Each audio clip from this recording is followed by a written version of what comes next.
Guten Tag und willkommen zu dieser Ausgabe unserer Tourismus-Namibia-Sendung. Mein Name ist Frank Steffen, ich bin natürlich der Redakteur von der Allgemeinen Zeitung und bringe Ihnen natürlich wöchentlich diese Tourismus-Sendung, wo wir Sie durch einige Topics und dann Destinations und am Ende to the point nehmen.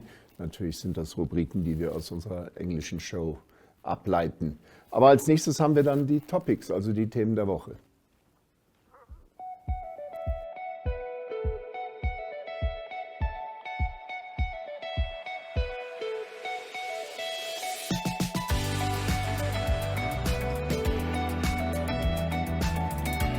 To another exciting episode of Ironggo Talk. Is die weer en vertel ook vir julle waar die vis julle moontlik kan byt.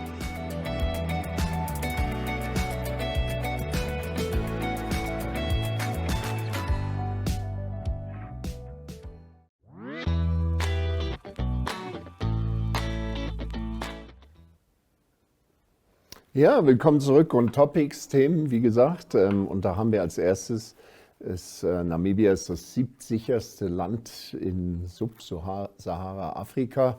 Das ist natürlich schon interessant, denn Namibia wurde unter den 10 sichersten Ländern oder unter die 10 sichersten Länder in Subsahara-Afrika, also auf den 7. Platz eingestuft. Im letzten Jahr war es noch der 9. Platz und das basiert auf dem Global Peace Index, der die Friedlichkeit von Ländern anhand von 23 also quantitativen und qualitativen Indikatoren misst, wie sie das ausdrücken. Also die werden jemals gemessen auf einer Skala von 1 bis 5. Und je niedriger die Punktzahl, desto friedlicher ist das Land. Mit einem GPI, also diesem Global Peace Index von 1,859 hat Namibia seinen globalen Sicherheitsrang beeindruckend von 68 im Jahr 2022 immerhin auf 56 im Jahr 2023 verbessert. Namibia wurde jedoch für seine wahrgenommene Kriminalitätsrate in der Gesellschaft hoch bewertet mit einer Punktzahl von 3,5 von 5 und für Tötungsdelikte mit einer Punktzahl sogar von 4. Also niedrige Punktzahlen von 2 wurden für organisierte Konflikte, Gewaltverbrechen und politische Instabilität vergeben. Mauritius führt die Liste an, gefolgt von Botswana, Sierra Leone, Ghana, Senegal und Madagaskar. Und als das gefährlichste Land gilt Südsudan. Ich muss dazu sagen, diese Dinger sind immer so ein bisschen mit einer Prise Salz zu genießen, denn am Ende ist es ja wirklich so, wenn wir dann auf der einen Seite für Gewaltverbrechen die Punktzahl 2 bekommen, andererseits aber für Kriminalität 3,7, dann weiß ich immer nicht genau, wo sich eben die Geister scheiden. Ne? Aber trotzdem, ich denke immer noch, wir sind mit eins der sichersten Länder in Afrika. Ich komme auch einiges rum, immer mal wieder in diesen Ländern und bin eigentlich so ein bisschen erstaunt, dass wir nur an der 7. Position sind. Aber ja gut, man muss sich damit abfinden. Dann hatten wir eine ganz interessante Weinprobe in Etosha. Das ist natürlich eine einmalige Initiative durch NWA. NWA ist natürlich unser staatlicher Gästebetrieb und die haben zusammen mit Anna Klovenberg, das ist so ein renommiertes Weinhandelsunternehmen in Namibia, haben sie am vorigen Wochenende eine Weinprobe im Etosha Nationalpark und zwar im Halali Resort abgehalten. Und diese Zusammenarbeit markiert eben einen, würde man sagen, bedeutenden Meilenstein für NWR, dass sie ein unvergleichliches Kundenerlebnis direkt nach Etosha damit gebracht haben. Sie versuchen es also immer besser zu machen. Die exklusive Weinprobe präsentierte eine Auswahl der feinsten Weine und Champagner Afrikas, um den Gaumen sowohl einheimischer als auch internationaler Touristen zu erfreuen. Ich freue mich eher daran, dass endlich mal eine neue Initiative ergriffen wird. Und das Ziel war es halt in diesem Fall, ein einzigartiges Erlebnis zu bieten, weil eben Etosha ein einzigartiges Erlebnis schon mal in sich selbst ist und das eben verbunden mit der Eleganz und Raffinesse eben dieser außergewöhnlichen Weinauswahl von Anna Klovenberg. Ja, die wurden eben mit einer Vielzahl von Premium-Weinen verwöhnt und ich denke gerade Halali, der eben sonst weniger besucht wird, der Betrieb. Ich persönlich bin ein großer Fan von Halali, weil ich immer finde, dass die Wasserstelle dort eigentlich gar nicht richtig eingeschätzt wird. Die ist in meinen Augen manchmal besser besucht als wie die von Okakweo. Aber ja, das ist mal was Neues. Und dann haben wir hier Ranger erhalten Motorräder. Ja, und das ist natürlich etwas, das fand ich zufällig im Internet. Und zwar gibt es dieses Mongol Ecology Center. Das ist so eine Gruppe, die überall auf der Welt an Nationalparks gerne ihre Unterstützung weiterreicht. Und in dem Fall haben sie dann den Ranger, also den Wildwarten da oben, haben sie insgesamt 15 Motorräder geschenkt. Das ist für die, ja, man nennt es Wüstenregion, das ist ja eigentlich eher eine Halbwüste, Konene-Region. Und ja, wie gesagt, die haben diese brandneuen Motorräder erhalten. Also, und die kommen aus verschiedenen Schutzgebieten und arbeiten eben in diesem harten und unwirtlichen Gelände, und wo eben die wüstenangepassten Elefanten zu Hause sind. Und da finde ich das schon eine tolle Sache, dass da jemand von weit außerhalb eben auch an uns denkt. Ich habe mir diese Gruppe angeschaut im Internet. Das sind verschiedene Nationalparks, die immer wieder zu diesen Vorteilen kommen oder zu diesen Schenkungen kommen. Und ja, dadurch wird ja letztendlich dann der Konflikt zwischen Mensch und Tier reduziert und die Leute können eben schneller und besser herumkommen in der Kunene-Region. Ja, und das sind schon unsere Topics heute. Als nächstes haben wir dann die Destinations. This month on DSTV Premium, Nora is back as life in the Big Apple continues to surprise her and her outrageous family and friends. I have an idea. You do? Two families battle for the coveted camp trophy in this hilarious family-friendly movie. That was fun. That was something. And F1 hits the tarmac as Red Bull continues their push for dominance. Absolutely epic! It's your moment to be entertained by staying connected to DSTV Premium.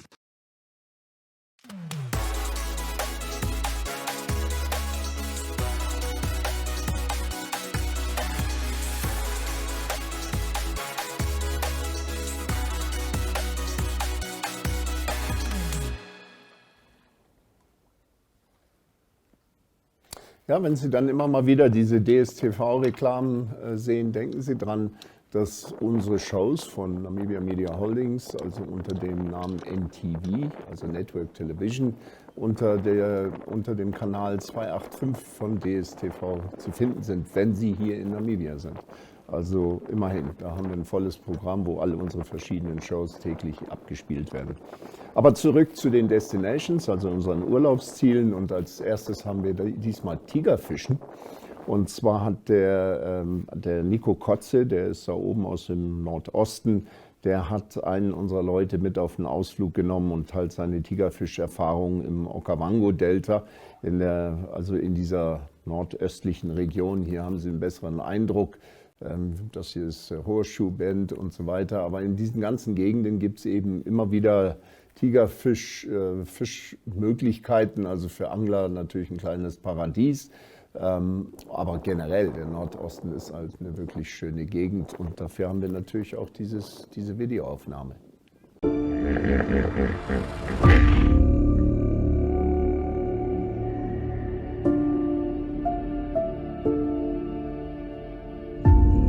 The Okavango Delta is the largest inland delta in Africa, without an outlet to the sea. Located in the northwestern parts of Botswana, it is in a near pristine state, being a largely untransformed wetland system, an oasis to a wide variety of wildlife.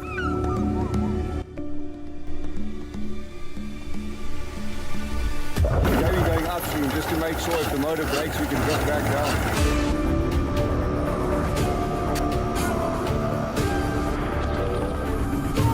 Breakdowns do happen, and the worst place to be without a motor is in the middle of a pod of angry hippos.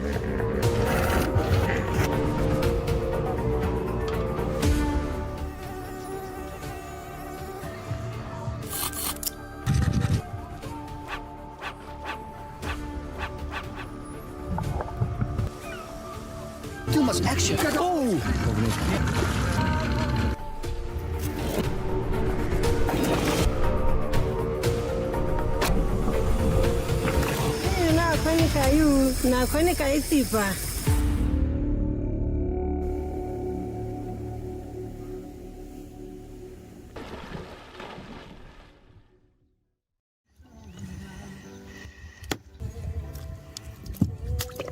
Jump for the crocodiles.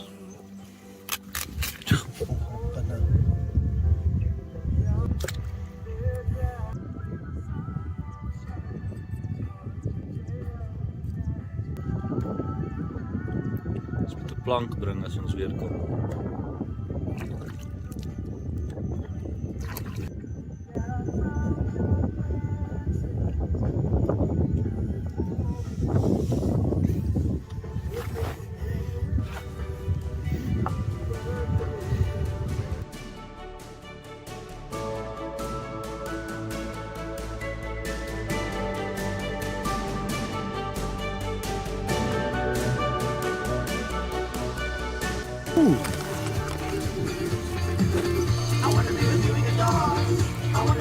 Too much action. Oh, hey, so mooi tiriri. So mooi tiriri. Ja, rustig.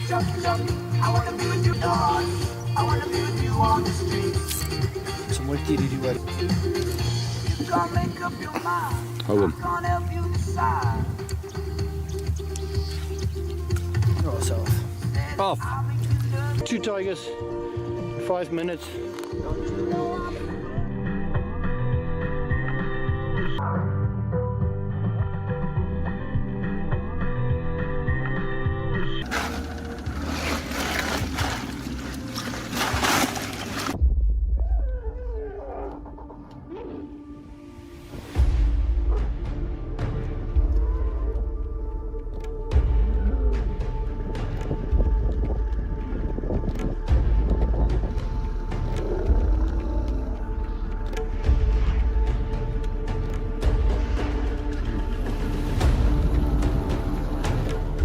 Ja, und das ist Tigerfischen oben im Nordosten. Und dann haben wir nochmal was ganz anderes diesmal.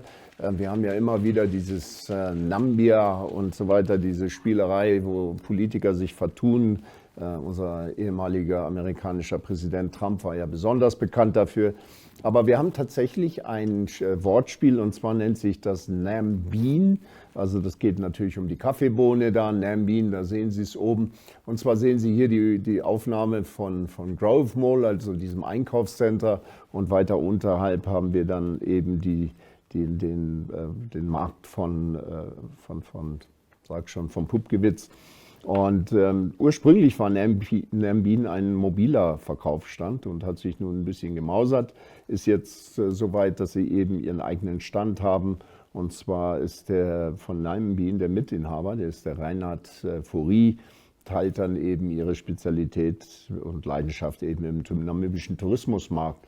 Das Café, wie gesagt schon eben, befindet sich hinterm Grove Mall und zwar beim Megacenter, also das von Pupgewitz. Und ja, das Besondere an denen ist eben, dass sie Gebrauch machen von sogenannten Holzfeuerbohnen, was nicht überall in Namibia zu finden ist. Also wir haben auch dafür wieder eine Aufnahme. Seated next to me is Reynard. He is one of the owners here at Nambeen. How are you doing? Good, and you? Yes, yes. Fine. Thank you so much for hosting us in your beautiful cafe. All right. So please tell us a little bit about Nambeen, where you're situated, what you're about, all of that. Well, first of all, Nambeen, we proudly a family business and a Namibian business. We started way back in 2018. Then we survived COVID, and here we are. I started as the business as a vendor, basically doing events, and then also I had a little shop next to the road, and that's how I started. So you grow. We moved to Marua Mall, and now today we are here for the last almost 3 years. We've been here at Mega Center next to Pukavitz. So yeah, we've business here, and we specialize in coffee. So that's our main thing. Is first of all, we do coffee. We specialize in coffee. We like anything that do with coffee. You can see our whole menu is almost just coffee. A lot of people mistake us for a restaurant. We're not a restaurant. We are first of all a coffee shop, cafe. And like I said, we try to go beyond with our coffee.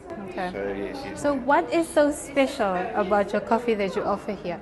So we roast our coffee. It's wood fire roasted. So you won't find it anywhere else. Our baristas are well trained. Like I said, in the coffee, we specialize in coffee. So the coffee you get here is specialized coffee. It's Arabica. So you won't necessarily find it anywhere necessary. Anywhere else in Namibia. All right. So you just mentioned that you survived COVID. Can you tell us a little bit about the effects that that has had on your business and how you dealt with it? Yeah, I think for the people, for everyone in the food industry or in the hospitality industry, it was quite tough because you still had to pay rent, you still had to pay a lot of salaries, all those kind of things, but you have no income. So you had to think outside the box. What can you do? What can you offer? One stage we sent our food to houses. Yeah, it was just a tough time, but we went through it, and we are still recovering, but we will get there. Yeah. All right. So speaking about having debts to pay and having bills to pay that COVID has interrupted, how many of the local staff that do you employ here, and what is their specialty? What do they do specifically? The staff here, most of them they specialize in making coffee. That's first of all. And then the food as well. We never wanted to go in food, but we just started making light meals, and now we ended up having like this whole food menu. Like I said, we're not a restaurant. Yes, but, still a cafe, but offering you nice I mean, the meals has gone so far that the burgers we make, I've seen big oaks walking here, not finishing our burgers, and yeah, that's the part of the growth we have done. And the thing is, our staff, they come here and they are we train staff. Tja, und das war Namibien, und wenn man das im Deutschen lesen würde, direkt wäre es Nambian, also Namibien, Nambien. Ja, wie gesagt, das ist so ein kleines Wortspiel, das gerade hier sehr interessant ist, weil immer wieder Nambia irgendwo seine Erscheinung macht. Ja, das sind natürlich unsere Destinations für diese Woche. Als nächstes haben wir dann noch To The Point. Welcome to What's Cooking, where culinary passion meets expert insights. Somebody must really want to cook and want to cook good food. Immerse yourself in the bustling world of professional kitchens as top chefs create mouth-watering dishes. Join us for in-depth interviews as our host explores the experiences and expertise of our guest chefs. Don't miss out. Tune in to What's Cooking on NTV every Friday at 2100 hours and let the culinary adventure begin.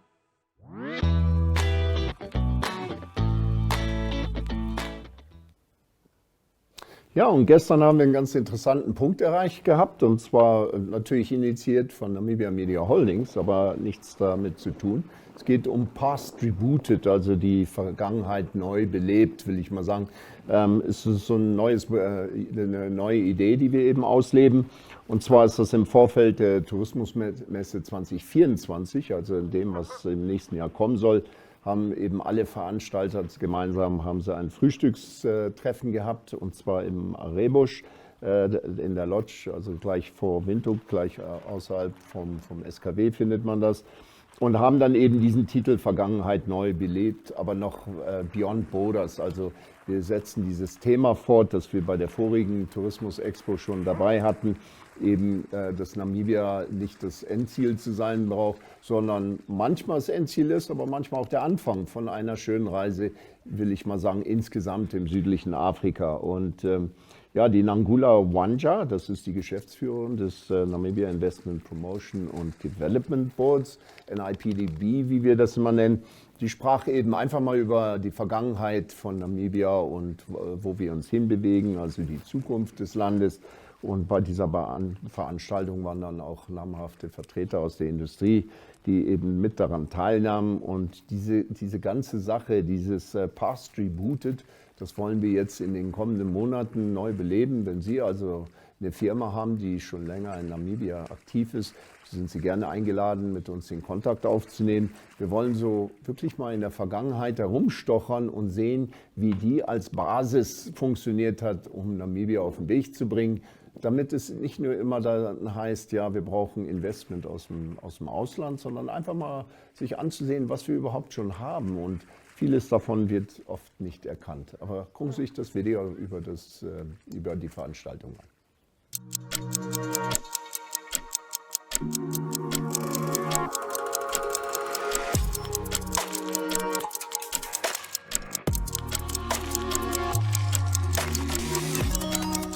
So the local businesses, we need to build them, we need to sustain them, and we need to grow them, and we need to build them, sustain them, grow them, and have more. But where do we start now? Maybe we start to celebrate the ones that are here. So there are some. There's a book called Good to Great, and in that book they look at like 100 companies or companies that have survived over 100 years and have gone through many recessions. If there are local businesses here today, they have gone through quite a bit of challenges, and they have gone through COVID-19, and before that, they have gone through a lot. So we need to build them, we need to grow them, and we need to sustain them. But let us start by celebrating the ones that are here today. Because when we lose them, we do not only lose a business, we lose the skills that come with those businesses. And that is skills that is built over the years. And yes, the one business that is committed to the Namibian child is the local business. Yes, I am promoting investment. In promoting investment, I believe in foreign investors and what they can contribute to the economy. But a foreign investor is good, but is even better when he is partnering with a local company. And actually, if you even look at some of the top things that foreign investors look for when they go to the destination is target local acquisition. Are there local companies that they can partner with? And that is what we need to build companies that the global companies can partner with, and we need to have them in Namibia. So please be part of this journey, and let us work together and see how do we celebrate the businesses that we have today, and how do we as Namibians grow more businesses. Thank you very much. I think if we do this past tribute, it's not only about looking back, it's rather what has formed us to be able to take that next step into the future. So I really hope, we're not a big crowd here, but if this little crowd starts making an example of what we can actually achieve, like Nangula said earlier, then I'm quite sure in our small little way we can all make a change. And so I would invite you to really take part in that. And one of the people who's certainly taking part in that is Taimi Nyango, sorry. She's sitting over here, she's very young, and I was the fortunate leader of the whole Tourist of the Year initiative for 2022 and 23. And what was very exciting about it is most of these guys could have been my kids. So you know, and it was nice to lead them along and see how they actually built up themselves, because they started out with very simple video ideas of what they thought a Tourist of the Year should be. And they actually did damn well, because they did much better than I would have been able to do. But the nice thing about this at the end of the day is we then had the fortunate part, and I quickly need to read them down because I always forget all their names, otherwise it was NWR. They gave us the Dolomite Camp. We had Journeys, who invited somebody to Eronga Wild. We had Jackalberry Camp of Wild Waters Group up in the northeast. We had Gondwana, who invited somebody to King Nehale. Then O&L Leisure had Mukuti, and then not last, we had Kankuse, who had Timbila Lodge. And so each of these finalists, these 6 finalists, were invited to those places. You don't build a business around what you have, you build what you're going to get.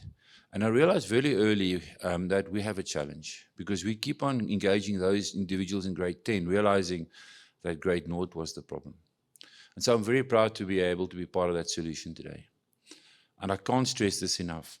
Let's make sure that we focus on early childhood development. Now, when you understand that background, you have to ask the question that, why did we focus on the past rebooted so much? And that is that I do believe experience is a key part of going forward.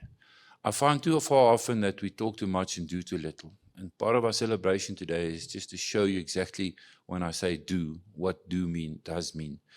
Because I find that too often we PR, and we are good in PRing, that's our job, by the way, that we PR a lot and we forget about the experiences. And that's why we do invite every single business. We're inviting 100 businesses to be part of this journey about the past rebooted, but celebrating the skill sets that you developed over the years, celebrating the reality of where you are right now, but most importantly, where you believe your contribution to the future is, so that we can celebrate and share that to everybody in this country through our platform of reaching 1 million people a day.